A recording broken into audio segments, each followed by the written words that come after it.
Hey, what's going on? It's Cronus and Your boy Blue. with, Evan from Meta. and we're here about to do the Meta demo. Yes. And we heard a lot of good things. Excited to have you guys check it out. What have you heard so far? We haven't heard much yet because we just got here. Okay. Yeah, so Just some light buzz? Yeah, I checked out the website and I saw like a little bit like it's very similar to the HoloLens, like Microsoft HoloLens from the impression I got, where you have like there's like the cameras and the visors and stuff like that. But yeah, explain it a little bit more yeah, to us. break down, I guess, AR and VR. AR and VR, so start high level. So virtual reality, as most people might know, it's much more of a transportive experience. So you put the glasses on, you're completely immersed in an entirely virtual digital world. Yeah. It's cool, it's great for movies and content and storytelling, but it's pretty isolating, right? You can't see, you can't make eye contact. Yeah.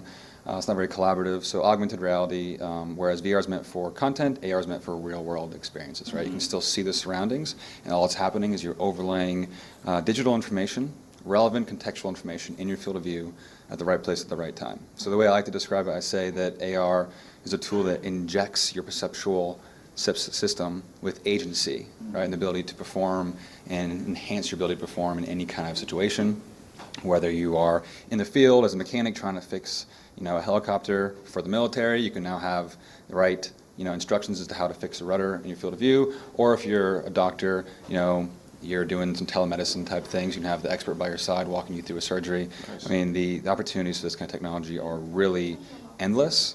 And people talk about, what is this going to be used for? And the question really isn't, what is it used for? The better question to ask is, what is this not going to be used for, right? Yeah, I didn't understand it as much until I saw a commercial for like the NFL, and they showed like you can see like stats on a table, you can make the screen way bigger. I was just like, entertainment, yeah. For sports too. Yeah, they have cool VR content, but I want to drink my beer and talk to my friends as I watch the game. Yeah. Right, and I can't do that in VR. So with Yeah. AR, I could be watching the game in front of me. I could be having a little shot of Cam Newton doing his thing, just watching him and him swagging out over here. I could be having some fancy stats over here, and then drinking my beer, eating my food, and talking to you guys all at the same time. So as far as like AR goes, is there going to be like some kind of standard? Because I know that there's another augmented reality thing out there. Is there going to be like, I guess, third-party apps for those kind of, for years and years? Right now, you're seeing a bunch of guys who've been building for VR. The VR is here, right? Yeah. The wave has already come, and so you're seeing guys use that as a stepping stone to AR. Right, the main engines being used to build content for VR are Unity and Unreal. Nice. So all that content can just be easily ported and massaged into AR, and it's less pixels, right? Because you're not having to create an entire digital world. You're just creating a few aesthetics, right? Yeah. So it's easier for them sometimes, and then get more creative with it too. Well, creativity can, it's vast in VR, but you can like look at the world around you and change it, augment it any way you like. Like I remember back in probably like the early 2000s, I saw a video where there was a couple. They had like augmented reality glasses on, and they were pretty much playing Pac-Man in like a city. So like the city was broken down, and in their augmented glasses they could see like the little Pac-Man balls, so they can like so they're walk walking around around and the collect city. them. Yeah, and so there was two of them, and then there was like friends who were the ghosts who was like hunting them down. So that was really cool. there's So I a like to see company, something like that. what's the company called? The name is evading me, but the company is working with Pokemon. Oh, nice. Right. You gotta catch them all. Very cool. I'm trying to think of what it is, but it's a game that is being used today. It's a real world game, kind of like that. And you walk around with your phone or your iPad, and you can find objects in the real world, and you can collect points. It's a huge, nice. it's a huge like.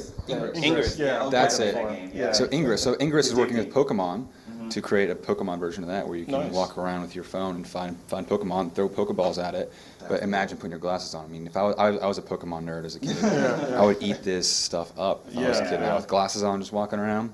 Now, so you asked about the differences earlier about us and some standards, right? Yeah. So ours is tethered. So right now it's not going to be mobile. So a kid, I mean, you could toss it in a laptop, put it in a backpack, and walk around. That's doable.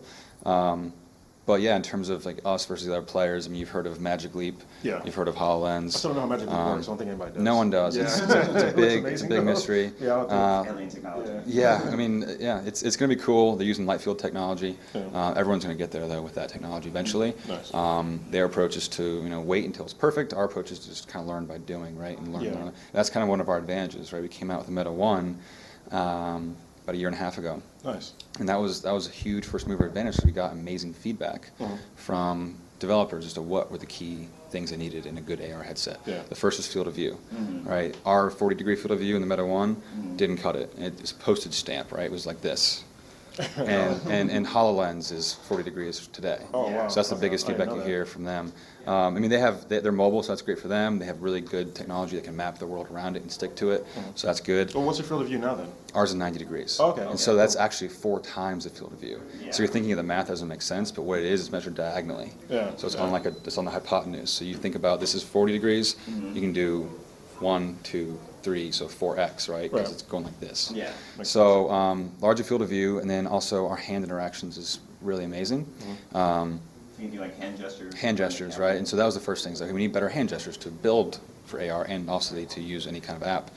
And so right now, HoloLens is very metaphorical gestures, right? Pinch and stuff. And ours is touch to see. So you touch the holograms, and they're going to react the way you expect them to react in the real world, right?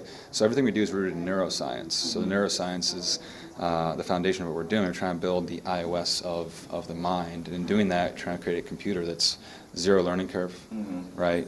Super intuitive. Yeah. And to do that, you can't have something where you have to learn what the gestures are. It has to be what babies do. Babies reach out and feel, and they learn by touching. So that's how this computer is going to be. And in doing that, what we're doing is trying to ultimately free humanity of the confines of these 2D little boxes in our pockets, right? I mean, what's happening? We're all like this, tapping away, and we're becoming extensions of these devices. Right. We're trying to flip that around and have these become extensions of us, and then make the world your desktop background, and not try to gamify your life, right, with just more notifications that drive you even more crazy, but do it in a tasteful way, right? When can the consumers expect to see Meta out there in when can we see the consumer version in stores? That's going to probably be a couple to a few years, right? This is dev kit coming out now, because you got to have content. Once the glasses are on, that doesn't matter anymore, right? It's content, it's king. And eventually, the glasses will be a commodity, right? So we need to have great software and great applications. So that's the focus this year with Meta 2. Meta 3, more prosumer, and then from there, we'll see where it goes, right? But then the goal after that is to have it be more of a consumer-facing, ready. That's like the VR route, so the route they took. Like, it's basically everybody saying that VR is new now, but it's not. It's been like, 2, 3, even sometimes 4 iterations that just consumers didn't have it, but developers did, and other folks did. So you're definitely getting a finished product, at least with I'm gonna guess with AR as well. Yeah. I mean, that's the route it's going. Yeah, definitely.